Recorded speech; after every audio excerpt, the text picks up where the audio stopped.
Ready to see them? Hey guys, so we found this nest with the mother dead by the side of it. Not looking great, but we found this nest by the side of the road with 3 what we think are little mice. When I found the nest, their eyes were completely closed, so I decided I'd take them home and try and care for them because they wouldn't be able to fend for themselves. Oh my gosh. So we did some research online and seemed to think they were field mice, and they would need feeding every 2 hours. So we had to get some goat's milk and get on feeding them every 2 hours and keeping them warm. There's babies, look. Look. He's got milk on him.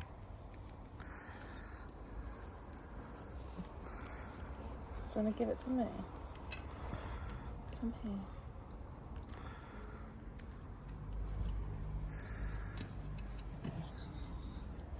What is it, Teach? Mouse feeder. Honestly, these things were so cute. So we made them a little nest using some cut-up jumper and some tissue paper. And we fed them every 2 hours in the hopes that they would make it through this first night. They're my family. It's like they're not rats. Little rabbits are they? Gentle. Good boy. What is it? He's blown bubbles all over its back. It's a baby. Oh my god, he's literally sniffing it. Oh, will you being its mummy? You're giving him kisses. Good boy. So TJ had made some new friends, and one of them liked sitting with him and tucking into him. I don't know, I guess it must have been his body warmth, but it tucked right into his belly.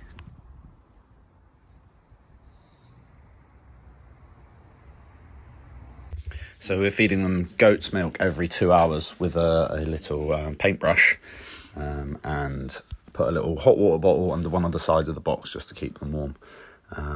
And they survived the first night, which is great. So we found them on the Friday, and yeah, on Saturday morning they were still good, which is great. And TJ loved to have a little sniff of them.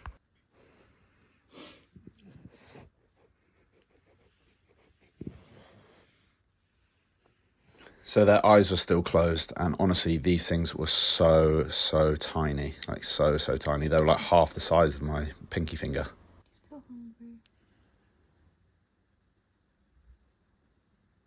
They absolutely loved tucking into each other, and they would cuddle each other as well, quite a lot.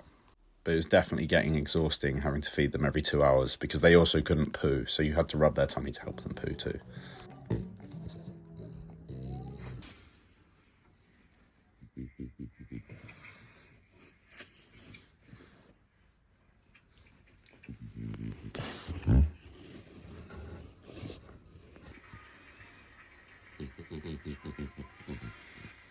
Hey guys, so it's currently Monday and we've had these mice since Friday now. They are very little. Very little. I'm starting to worry if they're not getting fed enough. We're supposed to be feeding them every 2 hours, but we've not been getting up in the night to feed them, so I'm making an extra effort to try and feed them more in the day now. Goat's milk, you have in this little pot, and you just dab a brush, a paintbrush. I've been trying to get them to suck on it like that, but it is a slow process, especially with 3 of them. Yeah, I was slightly worried. They were looking a bit weak last night. They are just so tiny. I'll get the others out. I've been putting a hot water bottle underneath them. Their eyes are still closed. I think supposedly between 12 and 14 days their eyes are supposed to open. I have no idea how old they are. They must be around a week or so. I think they're mice. I mean, I'm not 100% sure. But yeah, it's a bit of a chore feeding them every 2 hours, especially in the night. But they are looking small, so I'm just going to try and feed them extra today and hopefully they do well. But I just thought I'd give you all a little update. Hi guys, so a quick update. We've just found out that these are Hazel Dormice, which are an endangered species in the UK. So we are going to take them to a wildlife centre now. But yeah, someone's just let me know. Here they are sleeping, and I'm going to take them there now. And hopefully the wildlife centre will keep us updated on how they get on. Guys, so I took the dormice to a wildlife rescue centre, which was about a 2-hour round trip. Once I realised that they were dormice, basically someone messaged us on Instagram that had worked at a wildlife rescue centre, and they knew exactly what they were. So they got us in touch with a wildlife rescue centre, and we took them there straight away. And they said that they'd give us updates and pop them straight into an incubator, and they said that they would put them on some antibiotics as well. It's now a week and a bit later, and they have just let us know that they passed away. So I think, yeah, they lasted about a week and a bit, but they were just so tiny.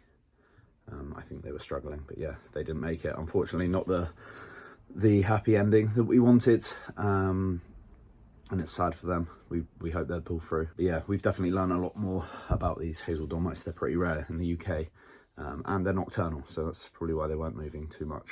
And also one of the nights we had them, they started going crazy quite late, so I'm guessing that's just because they sort of wake up in the evening. Yeah, hopefully this helps educate anyone else. If they do come across some of these dormice, get in touch straight away with the wildlife rescue centre, and they'll be able to help them out.